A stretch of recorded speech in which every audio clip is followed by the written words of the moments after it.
Barcelone, capitale de la Catalogne, fut fondée par les Romains au 1er siècle avant Jésus-Christ. La Catalogne est une communauté autonome où on parle le catalan. Pour me rendre de Madrid à Barcelone, j'ai pris un TGV, le train à grande vitesse. Comme j'ai été un peu dernière minute, ça m'a coûté environ 44 €.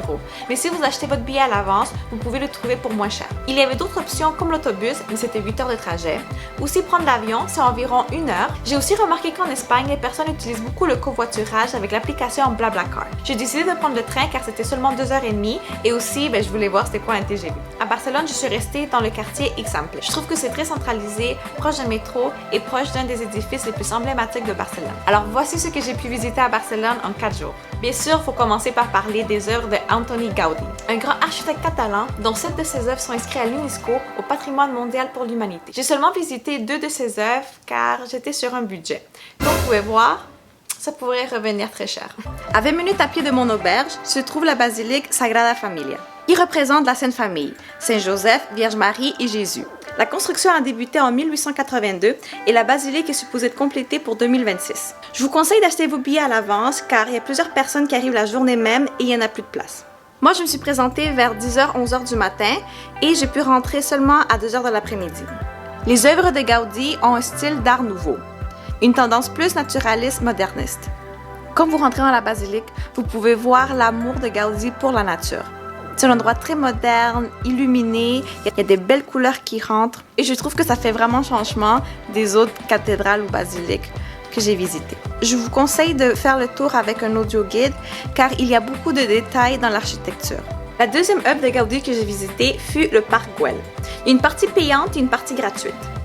Même conseil qu'avec la Sagrada Familia, achetez vos billets à l'avance.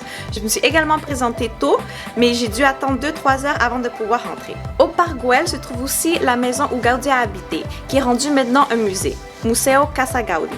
Pour les autres œuvres de Gaudí, j'ai quand même pris la peine de me rendre à ces endroits et de au moins observer et admirer les façades, car l'architecture de l'extérieur est aussi incroyable. Un boulevard très fameux, la Rambla. Sur la Rambla, vous retrouvez beaucoup de magasins, de restaurants, de kiosques et vous pouvez commencer votre marche à la Plaça Catalunya et finir à la statue de Christophe Colomb. Sur la Rambla, vous retrouvez aussi le marché La Boqueria, un des marchés les plus anciens de Barcelone qui date depuis les années 1200. Un quartier très populaire et le plus ancien de Barcelone, c'est le quartier gothique. Le quartier gothique remonte depuis le règne d'Auguste, où les Romains fondèrent une colonie. Vraiment agréable de marcher dans ces rues médiévales. Dans le quartier gothique se trouve aussi la cathédrale de Barcelone, que malheureusement on m'a refusé l'accès car je portais des shorts et je montrais mes épaules. Dans la plupart des cathédrales basiliques en Europe, il y a un code vestimentaire pour les hommes et femmes. Ce que j'aime de cette ville, c'est qu'elle a aussi une plage, et une très belle plage, la Playa Barceloneta. J'ai également visité le Camp Nou, le stade le plus grand d'Europe et le 4e plus grand au niveau mondial. J'ai fait une mini vidéo de ma visite au musée et au stade car j'avais beaucoup de photos.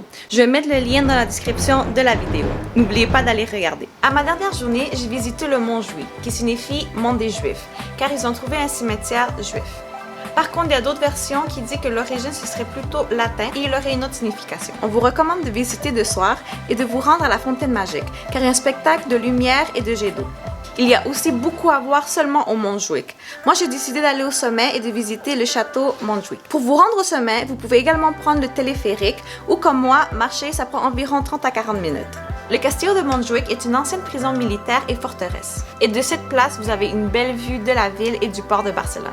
Une autre activité que vous pouvez faire qui est à l'extérieur de Barcelone est d'aller visiter le monastère de Montserrat. Barcelone, c'est vraiment une belle ville. Juste de marcher dans les rues, on se sent tellement heureux. Il y a tellement d'endroits à visiter, tellement de places historiques, de musées, d'expositions, d'art. Barcelone a même un aquarium qui est un des plus grands d'Europe. Impossible de vous ennuyer à Barcelone. Clairement que 4 jours, ce n'était pas assez. Dans la description de ma vidéo, je vais mettre les autres endroits qui sont populaires à visiter. Barcelone aussi est reconnue pour être une ville de fête. Sur la Rambla, vous retrouvez aussi plusieurs bars et discothèques. Et ils ferment à 6 h du matin. Ils ont de la bonne musique, des bons DJ, c'est des grandes salles, même les effets de lumière et les écrans, c'est vraiment le fun. Je peux comprendre pourquoi il y a une colère des habitants envers les touristes quand vous voyez à 6 h, 7 h du matin des touristes sur l'effet de l'alcool ou sur l'effet de d'autres drogues. Barcelone est reconnue pour le tourisme de masse. Selon le journal Le Soleil, en 2016, il y a eu 30 millions de touristes. Si vous faites des recherches sur Internet, vous pouvez trouver des articles de manifestations des habitants de Barcelone contre le tourisme de masse. Alors comme touristes, soyons responsables et respectueux envers les villes qu'on visite. Pour Barcelone, beaucoup de personnes m'ont dit de faire attention aux pickpockets. Moi, j'ai jamais eu de problème, mais bien sûr, j'ai pris toutes les précautions. Barcelone, c'est une ville très chère. Je pense que c'est une des plus chères d'Espagne. Pour économiser, j'ai décidé de dormir dans une auberge, dans un dortoir de 16 personnes. Ça m'a coûté 77 €. Toutefois, c'est une des dernières fois que j'ai dormi dans une auberge avec 16 personnes. Les autres fois, j'ai décidé de prendre maximum un dortoir de 8 personnes car pendant 4 nuits, j'ai rien dormi. En 2017, je suis revenue à Barcelone et j'ai pris un vol direct à partir de Montréal. En arrivant à l'aéroport El Prat, le moyen le plus efficace que j'ai trouvé pour se rendre au centre de la ville fut le train. Cette fois-ci, je suis seulement restée une journée, alors j'ai décidé de me rendre à la plage. En chemin, j'ai traversé le parc Ciudadela. C'est un beau parc pour faire du pique-nique, relaxer, marcher, faire de l'exercice. Si vous avez aimé ma vidéo, n'oubliez pas de cliquer sur like, de partager et de vous abonner à ma chaîne. Merci!